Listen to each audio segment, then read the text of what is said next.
Gift is the topics of our this video. Gift is one of the major issues of the Transfer of Property Act.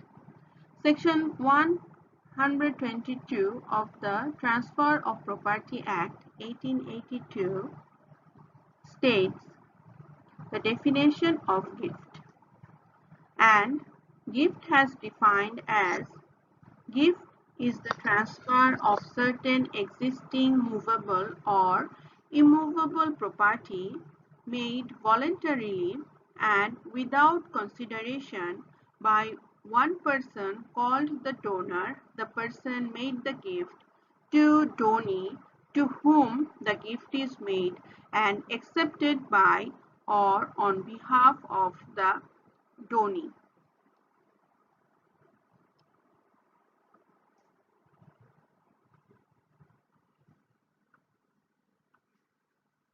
Gift is the transfer of certain existing movable or immovable property made voluntarily without consideration, and a transfer vivos, that means between living persons, that means by one person to another.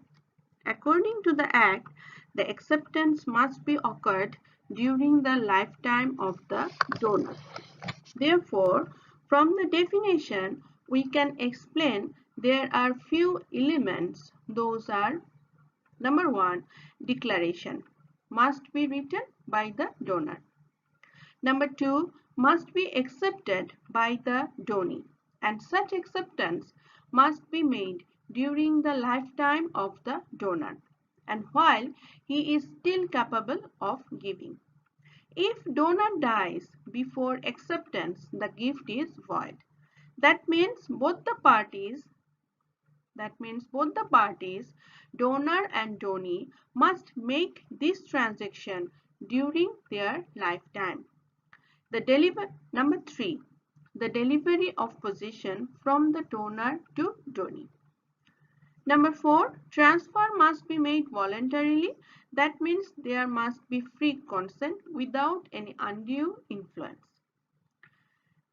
Number five, registration specifically applicable in movable property and mandatory as per section 17 subsection A of the Registration Act 1908.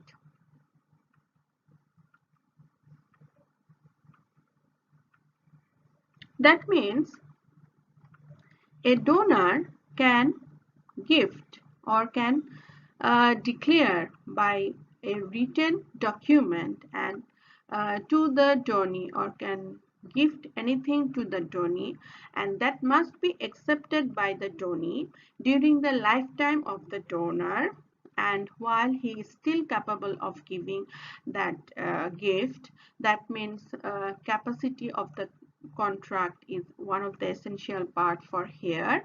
And delivery of the possession from donor to donee. So when donee accept the gift, then the possession automatically delivered from donor to donee. There must be a voluntarily without any consideration transfer. That means donor confirmed that there was no undue influence or there was no threat or no fraud, there was no scope of fraud, etc. And registration is necessary, as we already saw in our last few videos, that registration is necessary. There are two types of registration, and for gift, registration is compulsory.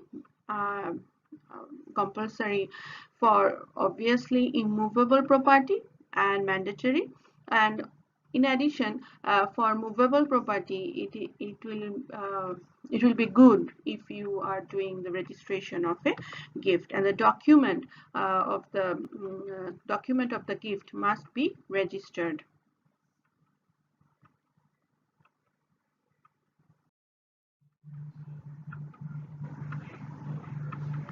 For this purpose, please remember section 123 of Transfer of Property Act 1882 provides that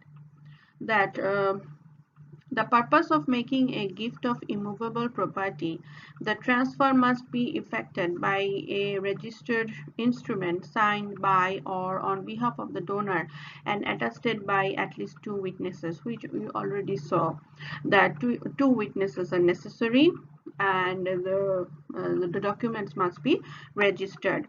Section 124 of the Transfer of Property Act 1882 provides that a gift comprises both existing and future property is void as to the latter. For example, A has an immovable property that is the land, and in Gulshan, this property can be considered as existing property because A is the owner of that specific property. If A believes that he will do registration of a plot suited in Gulshan next month by paying half of the due amount, then that property cannot be considered as the existing property. That property will be considered as future property because the ownership of that specific property did not goes to A yet.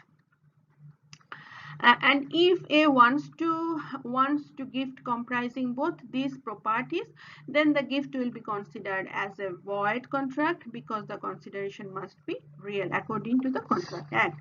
But if A wants to gift separately, then the gift of existing property, that means the land,